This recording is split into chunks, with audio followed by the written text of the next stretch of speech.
Et lorsque nous sommes rentrés dans la lignée de Cam, nous avons vu que le Sauveur n'avait pas quitté la lignée de Cam. Il en était de même parce que le Sauveur n'avait pas quitté la descendance de Japheth. Et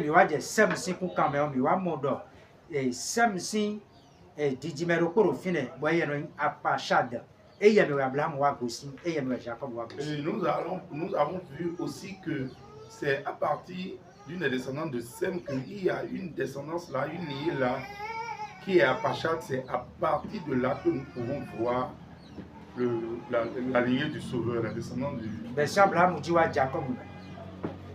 Partant d'Abraham jusqu'à Jacob. Bon, mais moi, on les gâteaux pour quand Abraham tombe au Bossin, ouais, et nous voyons là que le Sauveur est en train de quitter la lignée d'Abraham, passant par Jacob. Bon, et aujourd'hui, nous voulons toucher du doigt de laquelle lignée le Sauveur a pris pour venir sur cette terre entière. Et il est crucial que nous comprenions toutes ces choses. Et si nous croyons en Jésus-Christ, nous devons comprendre l'importance de chaque chose au sujet du Christ.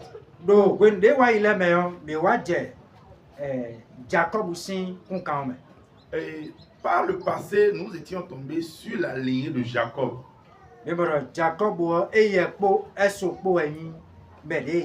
Et nous avons vu que Jacob et Ésaü étaient ceux qui étaient venus au monde ensemble.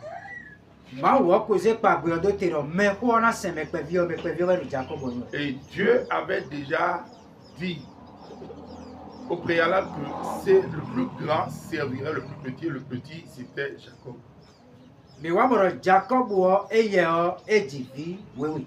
Et nous avons vu que Jacob avait 12 enfants. Et c'est par là nous allons donc commencer sur le thème de ce jour. Nous allons lire donc dans le livre de Genèse, en son chapitre 29, le verset 35.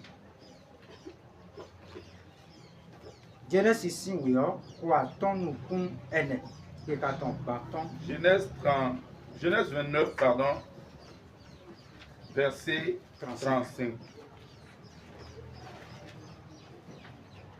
Il est écrit: Elle abandonna sa servante Bilha pour servante à Rachel sa fille.